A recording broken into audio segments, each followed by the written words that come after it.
Welcome to the Stressless Eating Podcast, where we help diet-obsessed and food-crazed women break themselves out of the food and body prison, end the dieting madness, and take control of their health for good.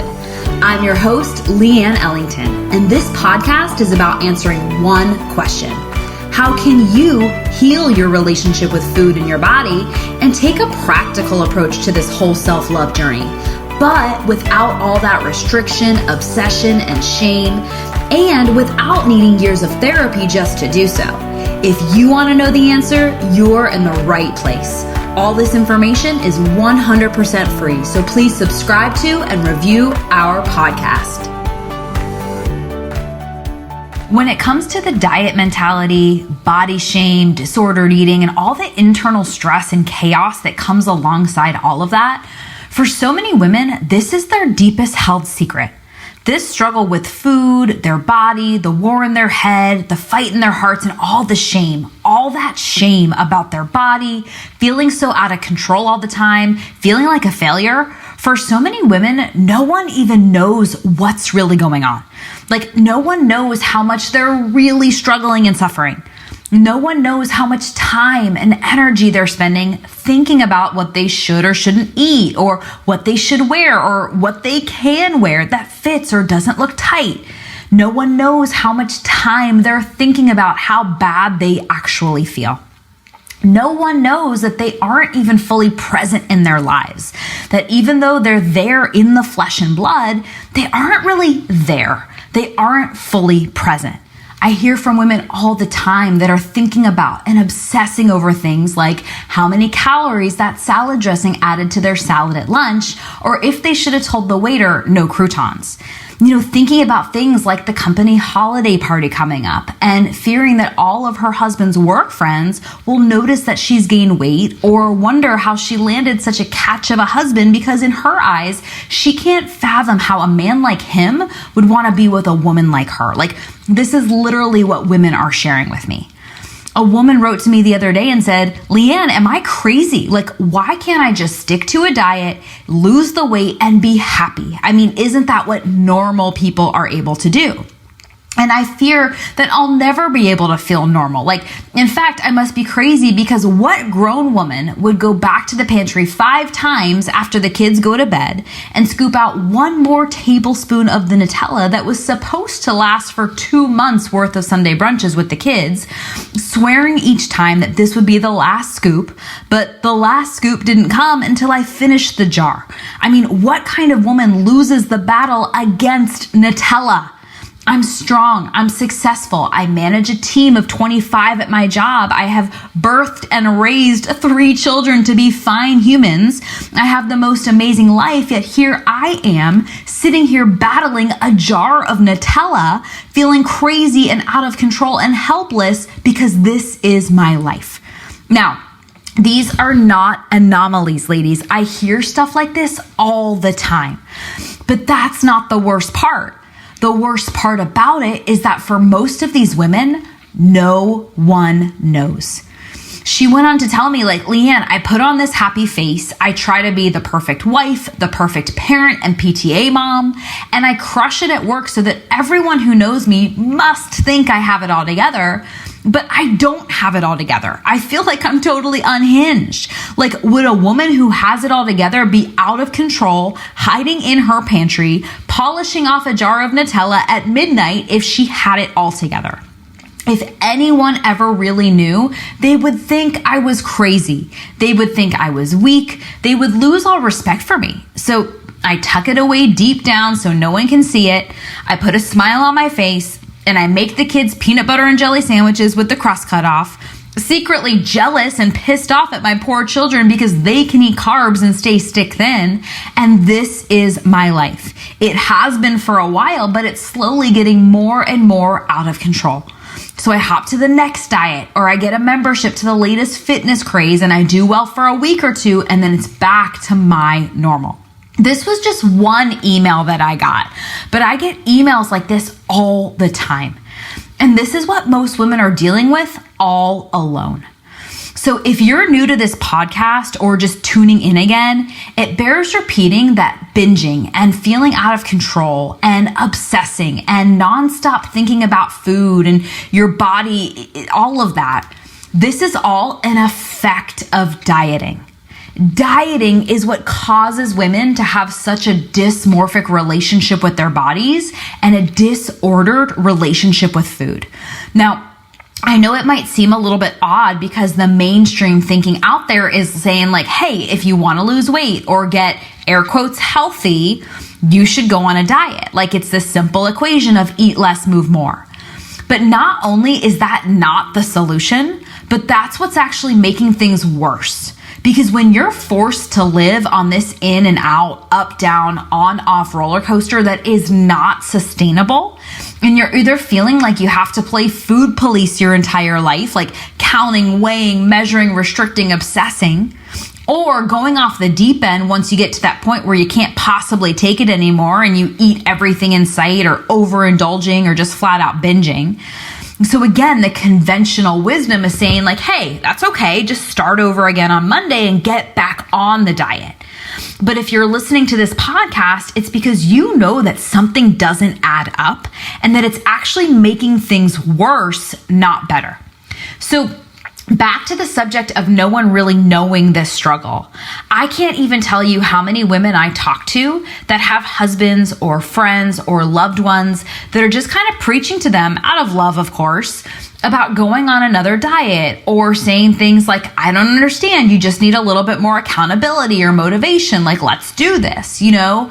But they don't really understand. Like, it's not that simple. And if you've never struggled with it yourself, you wouldn't be able to get it. Like if I fall off my bike when I'm a kid and I skin my knee, that is a very specific kind of pain, right? And that pain lives in my brain. But if I put my hand on a hot stove and I burn my hand, yes, I understand pain, but I don't understand the kind of pain that you feel when you skin your knee if I just burnt my hand, right? Skinning your knee and burning your hand are two very different experiences of pain. And if your nervous system has never experienced that kind of pain, it wouldn't be able to understand that kind of pain or feel true empathy or compassion. It's not that you don't want to, you just can't. Like your brain doesn't have a map for it, right? So someone can empathize about what they think it feels like to be overweight or to feel overweight. And again, notice the distinction because a lot of women are walking around and they're not actually overweight. They just feel overweight, right? And they have a lot of that body dysmorphia where their body will never be enough. But yeah, you get the point. Somebody can empathize with your situation. But if you've never experienced it day in, day out, like you have, like they're not going to be able to understand it. And so chances are they're not going to be able to support and help you find a solution to a problem that they don't even know that you have, or they don't even understand that you have, right? But if you've been living in that good, bad, right, wrong, should, shouldn't, always, never, supposed to, need to, on, off, in, out, roller coaster, AKA the diet mentality, if you've never experienced that in your entire life, then you don't get it. You wouldn't get it, right? And it's not just a day in the life of this. Like this is nonstop. Most of the women that I talk to, this has been their life forever. Or it's been this way for decades and they don't even know what it looks like if they didn't see it through this lens. Like, again, I can't even tell you how many women I talk to that when I talk about this idea of really tuning in and learning a new language around food so that you don't have to constantly think about it and obsess and stress and food can just be food. Like, so many women are like, yeah, Liam, that sounds really great, but I can't even imagine that. Like, I can't even fathom all of that because this has been so deeply ingrained in my brain for so long. And because diets and short-term Band-Aids are so readily available, and they don't know that healing like this is an actual option, they go hop back on to the next diet and the next diet and the next diet. I mean, that's what I did for 30 years.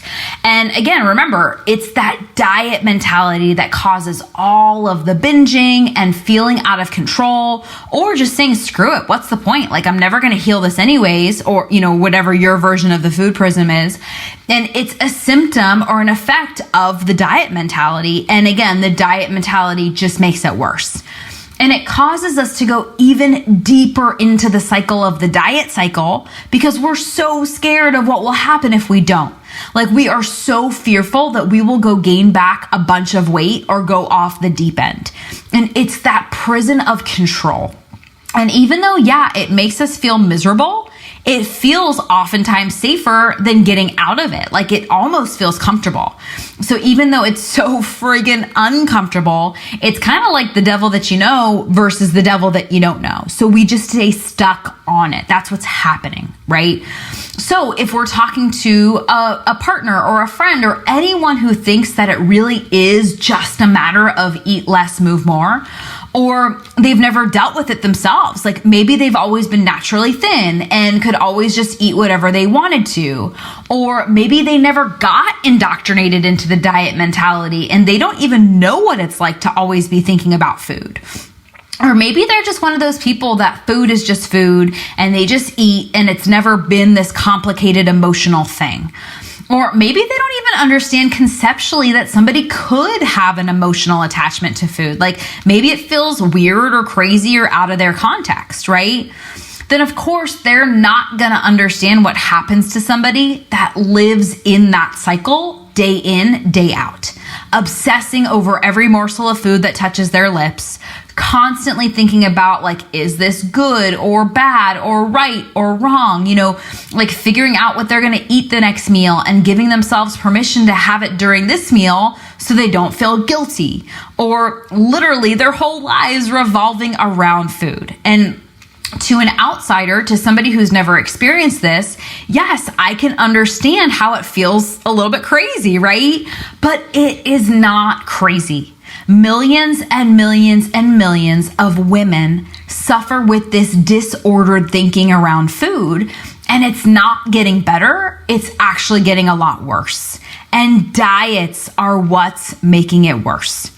So a lot of these women too are talking to their partners and their friends, and they're just saying, like, hey, just go on another diet, or come with me to the gym, or, you just need some more accountability. And it's kind of like telling a drug addict that they just need to have more willpower. Like, it's not that simple. And feeling like an addict when it comes to food, that is another conversation and another episode on this podcast all in itself. But again, you can't just fix it with mindset alone. You can't willpower your way through it, right?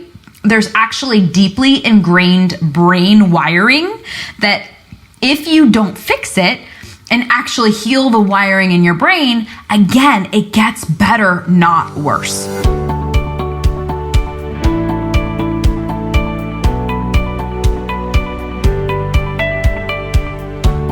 We have to talk about the self-image and all the shame. That is another cost of the diet mentality that people have never actually experienced it themselves would understand. And this is also the part that comes right alongside the struggle that doesn't get talked about very much. And so if you've never understood it, you wouldn't understand it. And for me, this is also why trainers that had never experienced, feeling disconnected from their body, or nutritionists or dietitians that never struggled with this themselves, but they were telling me the importance of kale or why quinoa was a superfood, right? It never resonated with me.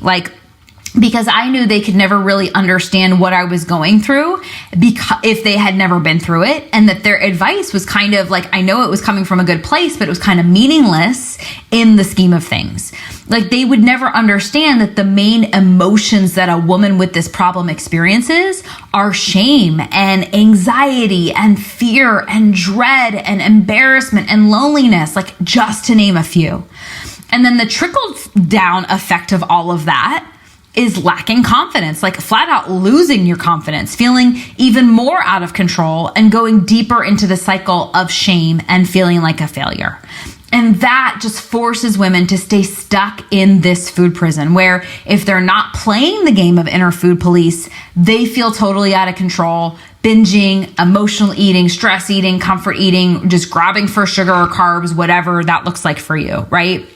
And that in itself is its own prison of shame and feeling like a failure and wondering things like, hey, why am I so smart, but I can't figure this out? That is the shame talking, right? And what it does is this leaves women stuck in this body prison where the insides just do not represent the outsides and vice versa. Like where their body does not reflect the woman that they know they are. And oftentimes it makes them feel ugly or just unbeautiful or unlovable. Or, some women even tell me like that they feel totally disgusting when they look in the mirror. Like they use words like disgusting or gross, or maybe some women are just afraid to be in pictures, or they're just not wearing what they want to wear, only wearing what fits or covers their body, with baggy clothes, or yoga pants in this day and age, right? And just sitting on the sidelines of their life, not participating in activities, not, getting in a bathing suit and going in the ocean, not playing with their kids, not having fun in their life, right?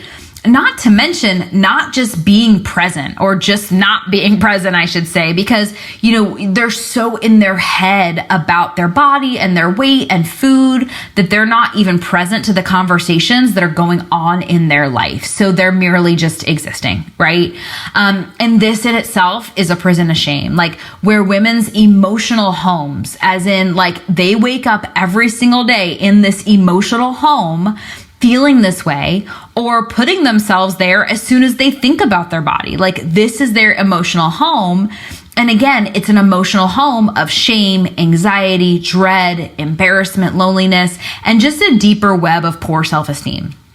And here's the thing, ladies, I'm not trying to go all doom and gloom on you on the subject, right? I wish somebody had told me this stuff 30 years ago. Like nobody was talking about this. And, the diet mentality and the self-image and body image struggles that come alongside it, like this is a really big problem.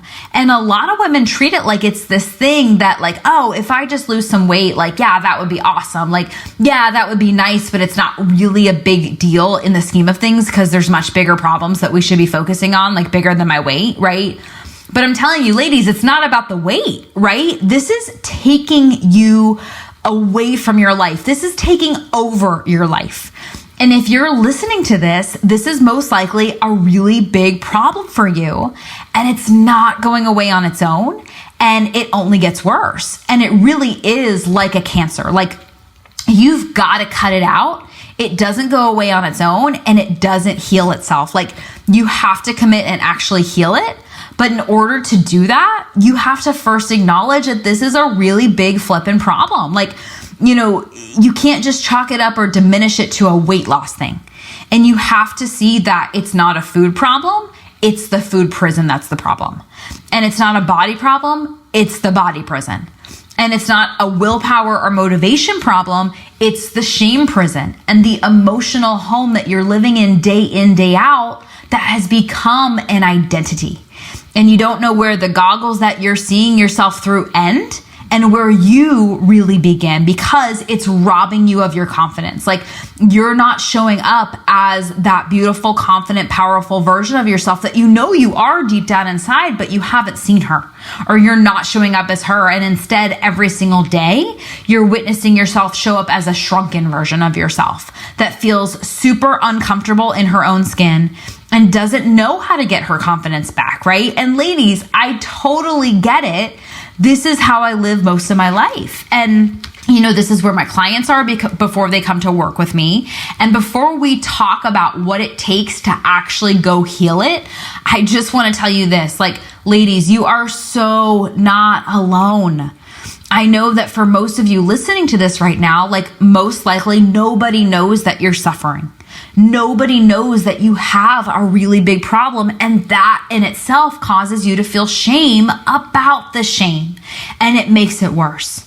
But I want you to know, like, you are not alone, you are not crazy, and you are not unhelpable. And that is really the purpose of this episode. So yes, I'm going to give you some steps to actually heal this. But I really just wanted you to know that you are not alone. You are so not alone. You are so not crazy, and you do not have to stay stuck like this. And I also just want to acknowledge the elephant in the room for you, that if this is your deepest held secret and nobody knows, or the people that do know that you're struggling don't understand that you're really struggling with an emotional problem and it's not about the food, I really want to just reiterate, you are not crazy, you are not alone, and you don't have to stay stuck in this cycle. And I know it might feel that way. I know it did for me. And it's a big thing that comes up for my clients, but I promise you, you are so not. You just learned what I learned. The eat less, move more diet mentality that keeps you a slave to obsessing over food in your body. And it's a language that if you practice it your whole life, you think like, oh, this is just who I am, or this is just how I'm always going to be. But there is another way. There is a way where you can live with freedom and permission and choice and not have to obsess over food and your body one day longer. And I'm going to share some hard truths with you right now. Like, a lot of women ask me, like, how do you go actually heal this? And I'm not going to give you the frilly version of that answer, the puffed up, fluffed up version, right? I'm going to give you the truth, because again, I wish somebody had told me this a long time ago. So how do you actually heal it, and what is the solution? Well, let's talk about that right now.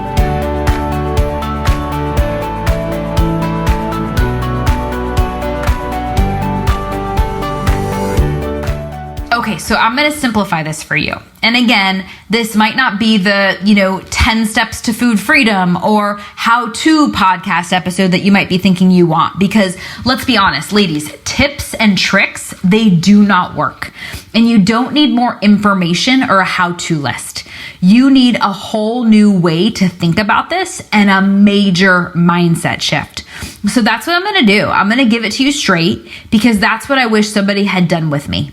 I wish somebody had given it to me straight, because again, this is a really big problem. And if you're listening to this podcast, it's most likely taking over your life, like obsessing about food, obsessing about your body, what you're going to wear, not present in your life, totally missing out on your life, and showing up as the shrunken version of yourself.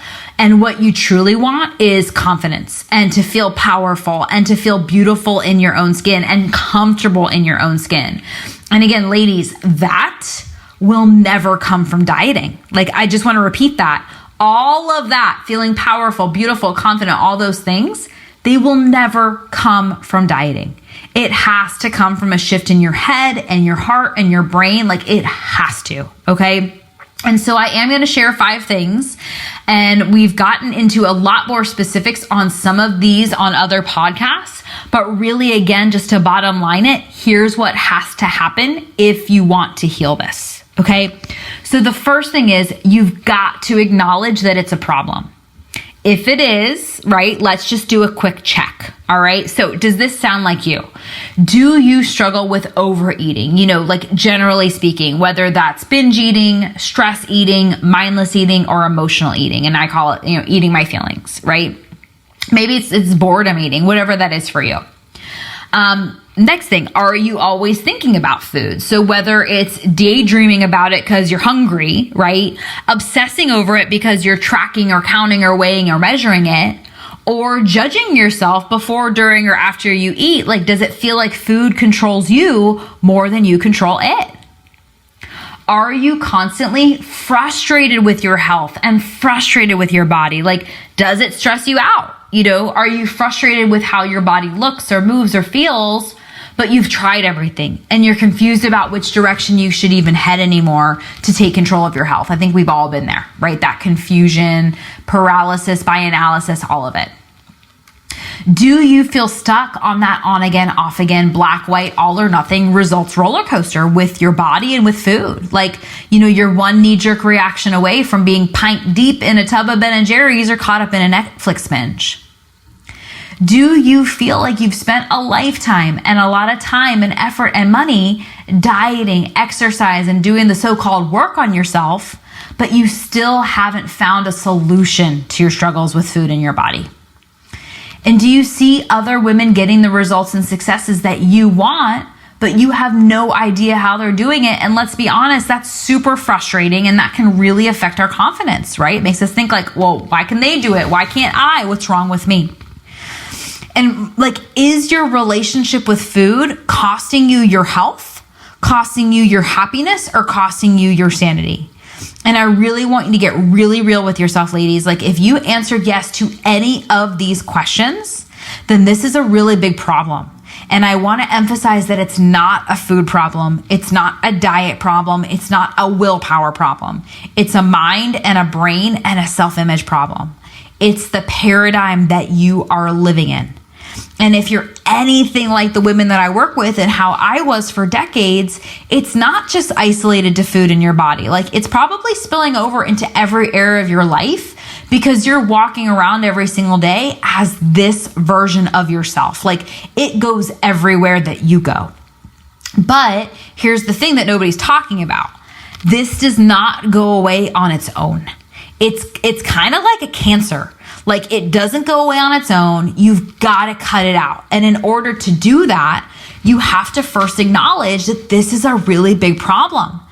And that's where it's kind of a bit of a slippery slope. Like, if you're living in a world where no one knows about it or understands that you have this problem, and again, the big one is all that shame that's keeping you from acknowledging that it's a big problem. Around this first step, first, you have to acknowledge that this is a really big problem, okay? And then, and only then, can you go on to step 2, which is once you acknowledge that it's a really big problem, you have to commit to healing it, okay? Notice I didn't say go on another diet or commit to losing weight. You have to heal it. Again, it's like a cancer that you have to cut out. Like, it won't go away on its own. It won't heal itself. In fact, it gets worse if you don't address it. But you have to commit to healing it, not just to the weight loss stuff anymore, okay? And my mentor says it best. He says, you can't be partially pregnant, which means like you can't partially commit to healing this. Like, you either heal it or you don't. But you've got to cut out the cancer and commit to becoming a version of yourself that no longer struggles and suffers the way that you are. And this is not something you can dabble in. Like, you can't just read a book, or even listening to this podcast is not enough, right? You've got to radically commit to transforming the way that you think. And this is where it's really important to say, you can't do this alone. Like, if you could have done it by now, you would have. And you know, I've seen so many women try to fix this on their own, and it hasn't. And if it hasn't been working, if you've been, spent years trying to fix this on your own and it's not working, like, this is why. You've got to get the support that you need. This isn't the kind of thing you can just do on your own, because the solution, like, it's in your blind spot. But also, I mean, if we're being totally transparent here on this podcast, like, ladies, this is your health. This is your life. This is what's at stake. And if you've been struggling with this for years, which you probably have if you're listening to this, it's crazy to think that it's just going to stop. And a great mentor or a guide or a coach, like, they're going to create a secure environment where you feel safe and you feel like you're not being judged, where you can be open, you can be honest, and you can get really real about what's going on and actually take the steps to heal it. Like, once and for all, to heal it and be free of it. And I'll also stack on that, make sure that they have a system to heal it, where it's not this just like open exploration of, childhood wounds and opening up the emotional can of worms. Like, make sure they have a system to heal it, right?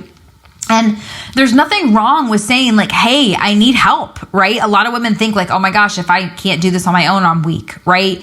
And there is nothing wrong with saying, like, no, I can't do this on my own, and not addressing what's really keeping you stuck and staying stuck forever and never fixing this. Like, that's the alternative. If you don't address, like, hey, or admit, like, hey, I can't do this on my own, right? It's really important to note that once you commit to cutting out the cancer and healing this, again, don't keep doing this alone. You need somebody to help you through this. You need a system of thinking that you can't see what you can't see. It's in your blind spot, okay? And then the third step is you've got to treat it like a skill, or like you're learning a new language, okay? And if you're anything like me or the clients that I work with, and if you're listening to this podcast, you probably learned the diet mentality, right? And it's like this paradigm. It's this language that you learn to speak and you see your entire life through those goggles. And so in terms of healing this, you've got to look at it like it's learning a new language. Like you've been metaphorically speaking Spanish your whole life, or for however long you've been on like having the diet mentality. But think of it like the diet mentality is its own language, right? That eat less, move more, calories in, calories out, just have more willpower, motivation. It is its own language. But it's a language of restriction and deprivation and punishment and shame.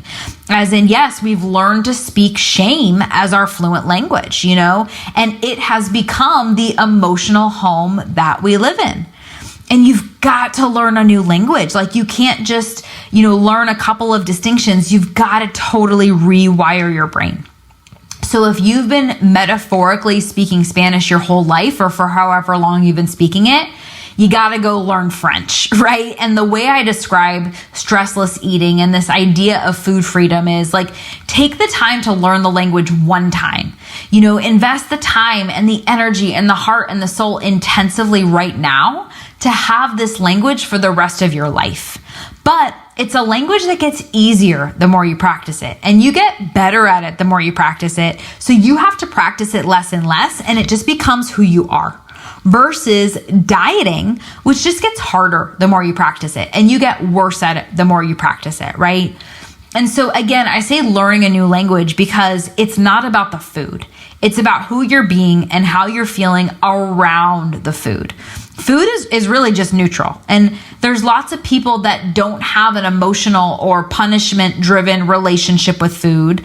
And it's most likely because they never learned the diet mentality, or they never learned to metaphorically speak Spanish. And that's why you have to treat this like you're learning a new language. But it's, again, a language that gets easier the more you practice it, so that you have to practice it less and less, and it just becomes who you are, okay? And then the fourth step is you've got to ditch the short-term weight loss mentality in terms of the long-term health mentality, okay?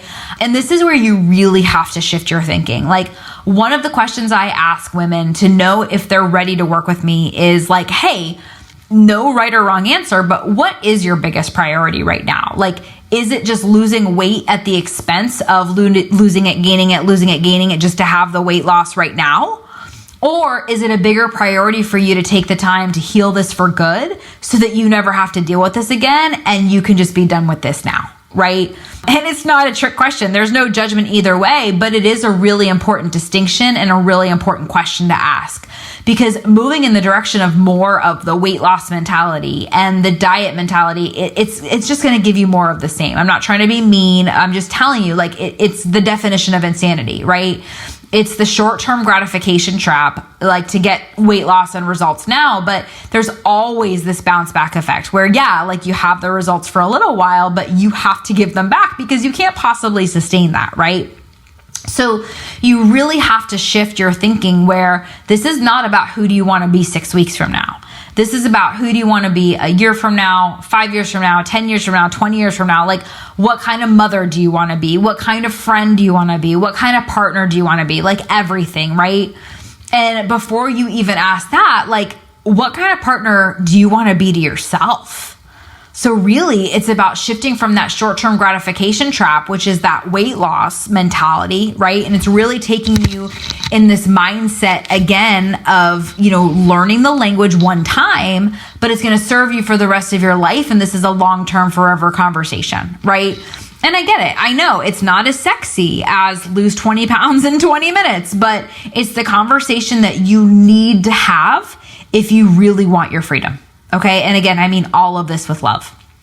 And then the last thing is you have to create your own recipe. Okay. I can't tell you what your food freedom and what your body freedom and what your confidence and happiness recipe is. Like, you have to discover it. No one can give you a cookie cutter, one size fits all recipe. Like, you have to discover it and experiment and find out what works for you. And that's why if someone is trying to tell you like how to eat or what to do specifically, like, I would invite you to run away fast because you have to discover it. Like, it's a process that you need help being guided through, because it really is a ready, fire, aim, fire, aim, fire, aim situation. And a cookie cutter program won't work. If somebody is sending you in the direction of food and fitness, or just treating this like it's a food problem in general, again, I'd invite you to run far and run fast.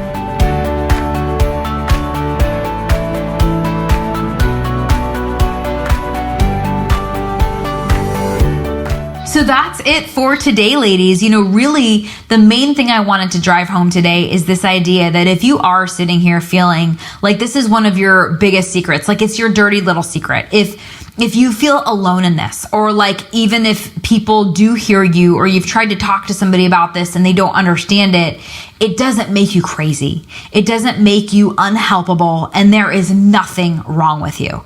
This is a very unique struggle and a very unique problem, but it also happens to be a problem that millions and millions and millions of women are struggling and suffering with. And it's just getting worse because the world is just throwing more diets at this emotional struggle. And I'm here to tell you that you are not crazy and you don't have to do this alone. And there is nothing wrong with you, even if you feel like you're all alone in this and this is your deepest source of shame. Okay, I promise you. And again, those 5 steps that I gave you in this episode, they really are just the things that I wish somebody had told me so that I could have gotten the help that I needed. And if you're tired of doing this on your own, just listen to the end of this episode and reach out to me, and we can talk about how to get really real and help you get the help that you need. And I'll be totally honest with you. If I'm not the best person to help you, I will absolutely let you know, and I'll send you in the direction of whomever or whatever could help you get to the next level. But in the meantime, I really am here to just be a stand for you and tell you that you don't have to live like this, and that this problem does not go away on its own. In fact, it gets worse. And again, the diet mentality and the disordered eating and the dysmorphic relationship with your body and the self-image and body image that comes alongside all of that, it does not go away on its own either. It's like this sneaky, insidious disease that you have to cut out. It's like a cancer that you have to cut out. And shifting that, really healing this for good, it's a choice. But you have to make the choice to heal it, not just paper over it with short-term weight loss or diets. And so I'm just hoping that, today's episode was a loving wake-up call for you, and also just a loving reminder that you're not alone. And again, just emphasizing over and over and over again, not to sound like a broken record, but I really want to emphasize you are not crazy and you don't have to live like this, and you're so not alone. So thank you so much for tuning in, and I can't wait to keep bringing you more of what you need to hear. So keep those emails coming, keep those comments coming, and I love bringing you these truth bombs every single week on this podcast. So signing out for right now, and I will talk to you soon. Thanks for tuning into today's show. If you like what you heard and you're interested in breaking out of your own food, body, and diet prison, here's what I want you to do next. Head on over to stresslesseating.com. That's stresslesseating.com. And sign up to watch the Stressless Eating webinar, where I'll walk you through the exact 5-step game plan my female clients use to conquer emotional eating, self-sabotage, and finally heal themselves from the restrictive all-or-nothing diet mentality for good. But without obsessing or spending years in therapy to address it. I've laid it all out there for you in 5 easy steps. Remember, healing your relationship with food and your body does not happen by itself. You need expert guidance to make it happen, and we've helped clients all over the world take back their power from the food and find true and lasting freedom while enjoying life and warm chocolate chip cookies along the way. To see if we can help you do the same, head on over to stresslesseating.com. I'm Leanne Ellington, and I'll see you next time.